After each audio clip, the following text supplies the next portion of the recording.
দেখো আমরা চলে এসেছি ভূতনাথ আইরিতনা। গঙ্গায় জোয়ার আছে, জোয়ারের জল নিতে এসেছি। কালকে নীলের পুজো, জল লাগবে বলে তার জন্য জল নিতে এসেছি। তারপর আমরা গুটি গুটি পায়ে আস্তে আস্তে করে স্কুটিটাকে নিয়ে এগিয়ে যাচ্ছি। চলো দেখতে থাকি। আমার বর তো হাসছে, ওইটা আমার বউটা পাগলের মতন খালি ভিডিও করছে। সব লোকজন তাকিয়ে তাকিয়ে দেখছে, দেখছি কী করছে, এরা খালি ভিডিও করছে। এবার চলো আস্তে আস্তে মন্দিরের কাছে যাওয়া যাক, দেখতে থাকো। মন্দিরের চারিদিকে অনেক রকম দোকান টোকান বসেছে, ফুলের দোকান, প্রসাদের দোকান। এই যে মন্দির বাবা ভূতনাথ, বাবা ভোলানাথ এখানেই থাকে। তোমরা অনেকেই দেখেছো, অনেকেই জানো। চলো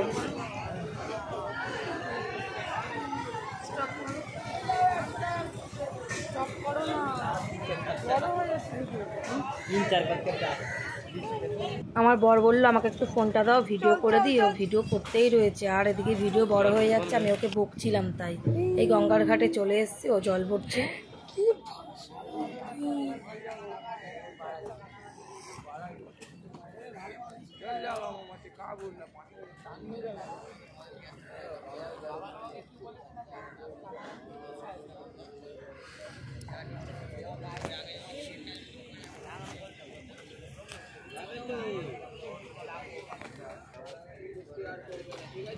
ও জল ভরছে, জল বদমাশি করছিলাম, লাঠি জলে আমরা ছুটে গেলাম, ওর গায়ে জল চলে গেল, মানে নীলের পুজোয় লাগবে তার জন্য জলটা আনতে গেছি। দেখো কি সুন্দর লাগছে গঙ্গাটা, দেখতে থাকুন।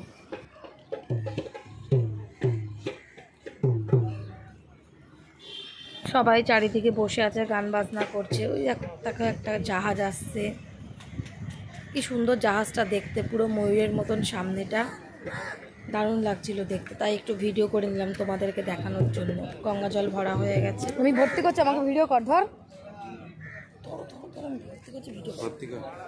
ভিডিও করছি। হ্যাঁ, আমার জুতোটা ভিজে গেল, ওই জন্য জানিস না, এখনই তো বাড়ি চলে যাব।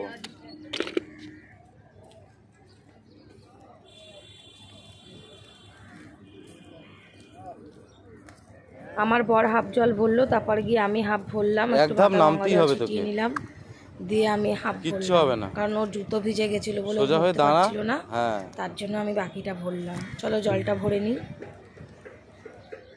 বসার নিচে হয়ে যাবে, হালকা হালকা একটু এগা। আরে একটু এগাবি তো। হ্যাঁ ঠিক আছে, যথেষ্ট, কালকের জন্য যথেষ্ট, ছেড়ে দে।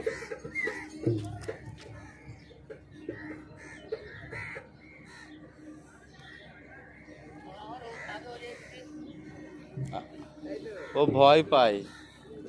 হ্যাঁ ঠিক। ওরে বাবা, সাব্বাস, 10% বেড়ে গেছে। চলে আয়, চলে আয়, চলে চলে। স্টপ করে দিলাম। এখানে একদল বাচ্চা ছেলে সাইকেল নিয়ে সব গঙ্গায় স্নান করতে এসেছিল। ওদের মধ্যে অনেকে সাঁতার জানে, অনেকে জানে না। আমি বাচ্চা ছেলেগুলোকে জিজ্ঞাসা করলাম ফটো তুলে নিলাম, হ্যাঁ জানে। সেই ফটোগুলো তারপরে দেখলাম সবাই নামলো, কেউ কেউ নামলো, কেউ কেউ নামলো না। যাই হোক, দেখতে থাকো ভিডিওটা। আমি ওয়াইটিতে নতুন এসেছি, ঠিকঠাক করে ভিডিও করতে পারি না, কথা বলতে পারি না, ক্যামেরা ধরতে পারি না। তোমরা এইভাবে অ্যাডজাস্ট করে নিও। ভালো এডিট করতে পারি না, আস্তে আস্তে শিখে যাব, অসুবিধা নেই। তোমরা শুধু পাশে থেকো, তাহলেই হবে।